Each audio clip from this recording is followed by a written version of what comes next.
Manfaat yang sangat besar bagi orang yang menjadikan surga sebagai targetnya, maka dunianya akan dia tunggangi untuk mengejar itu semuanya. Ingat teman-teman, kita dalam Islam ini tidak bisa memisahkan antara kegiatan kita semuanya dengan sosial.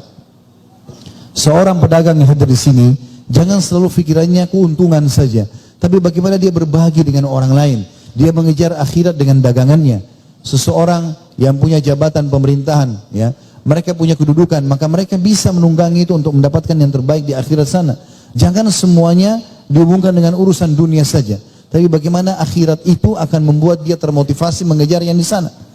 Ada seorang, ini cerita sudah sering saya ulangi dalam banyak pengajian, tapi saya ingatkan kembali.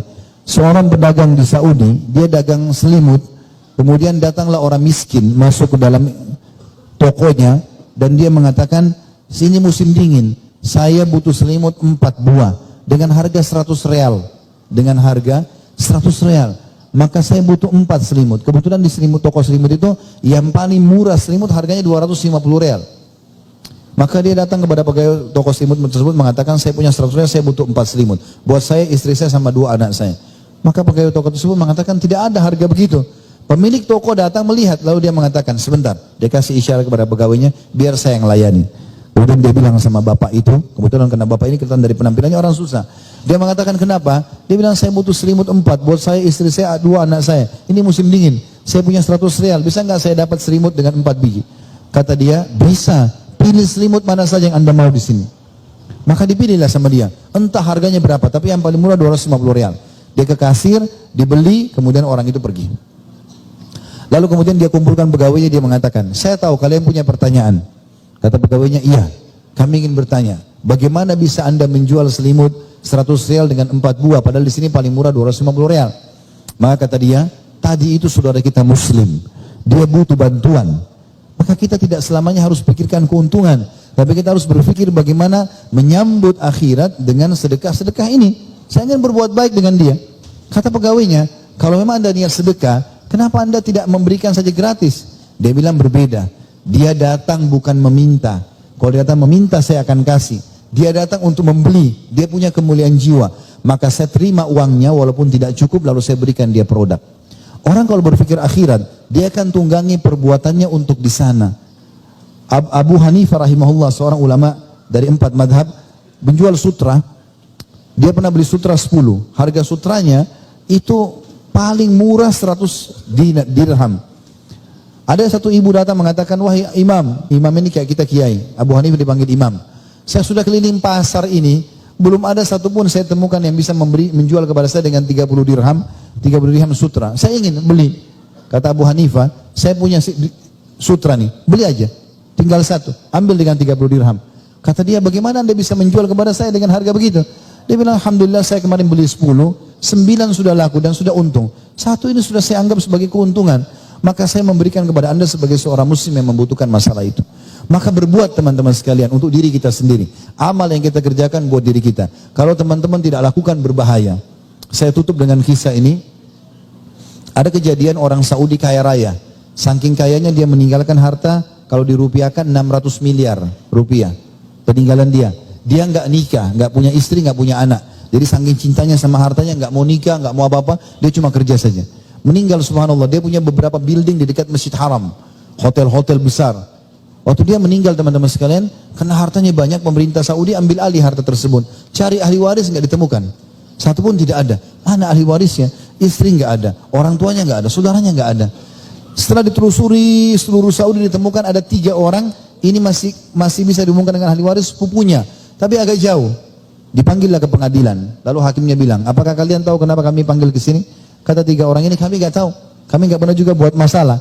Kata hakimnya, kalian kenal nggak si fulan, namanya orang kaya ini? Mereka bilang, oh iya kami kenal, ada hubungan kerabat dengan kami, tapi kami tidak banyak berinteraksi sama dia, karena dia jarang sekali bertemu dengan kami, jarang jawab undangan kami gitu. Kata hakimnya, dia baru meninggal, dan dia meninggalkan harta yang cukup banyak, 600 miliar. Tidak ada ahli waris kecuali kalian, maka masing-masing dapat 200 miliar nih. Ini spontan. Ini kaya raya tiba-tiba dapat semua. Yang tadinya orang-orang miskin. Setelah semua tanda tanganin dikasih harta itu, maka hakimnya bilang kalimat, ini yang kita mau titik beratkan ya, wasiat ini penting. Kata hakimnya, Saya lihat kalian sudah jadi kaya raya sekarang. Masing-masing dapat 200 miliar, kaya raya. Baik, bagaimana kalau kalian semuanya masing-masing 3 orang ini bersedekah untuk mayit, pemilik harta. Masing-masing keluarkan 1 miliar saja. Ya, 400.000 real keluarkan. Kita bangunkan masjid buat si mayit. Sebagai sedekah. Apa jawaban teman-teman 3 orang ini? Yang pertama bilang, saya punya utang banyak. Maka saya mau lunasi utang-utang saya. Walaupun utangnya banyak gak mungkin sebanyak itu ya. Tapi dia gak mau kasih, pelit. Padahal ini uangnya orang itu. Yang kedua bilang, saya udah lama hidup susah. Sekarang saya mau perbaiki hidup saya. Sudah saya gak mau kasih. Terus yang ketiga, bilang juga kalimat tidak kalah buruknya dengan itu ya. Tapi ini ada pelajaran. Dia bilang, wahai hakim, saya juga sama dengan 2 sepupu saya, tidak mau kasih. Kenapa? Karena saya mau mengatakan sesuatu. Orang ini selama dia hidup, dia sendiri tidak pernah berikan manfaat buat dirinya sendiri. Dia selama hidup gak pernah bangun masjid, gak pernah sedekah, dia sendiri gak pernah. Bagaimana kami bisa memberikan manfaat orang yang tidak pernah berikan manfaat buat dirinya sendiri? Lalu tiga-tiganya keluar tidak menginfakkan 1 real pun. Apa maksudnya teman-teman sekalian? Jangan tunggu nanti kita meninggal dunia, lalu berharap ahli waris kita yang bersedekah atau berbuat amal soleh. Jangan. Kita yang melakukan. Karena kalau kita luasa sekarang mengamalkan. Bagi teman-teman, Pak Wali dan teman-teman jajaran pemerintahan, kalau Allah SWT mudahkan, ada konsep-konsep ide tadi, Masya Allah, saya lihat idenya banyak sekali dan sangat bagus. Dan itu sangat baik, itu bisa jadi amal jariah. Maksimalkan waktu selama menjabat untuk mendapatkan amal jariah, karena kita semua menuju ke akhirat. Mungkin dengan tanda tangan, mungkin dengan mengajukan sebuah program lalu disetujui. Mungkin kami masyarakat biasa, kalau ingin bangun masjid harus galang dana sekian banyak. Tapi kalau program pemerintah tinggal tanda tangan di ACC maka bisa bangun.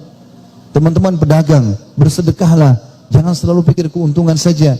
Semua orang-orang yang sedang diberikan amanah oleh Allah SWT melakukan kebaikan, kejar kebaikan. Di istri, di suami, di anak, di orang tua, ada pintu-pintu surga. Berbuat baik dengan mereka adalah pahala. Bagi para suami, kata Nabi SAW, sedekah itu bahkan yang kau masukkan ke dalam mulut istrimu. Begitu juga orang tua dengan anak, anak dengan orang tua dan seterusnya, teman dengan temannya. Jadikan target teman-teman semua yang di sekitar kita ini adalah penyebab kita menambah amal kita di akhirat. Jadi bukan selalu berpikir manfaat apa yang saya bisa ambil dari dia. Sehingga kalau tidak ada manfaat maka tidak berteman lagi.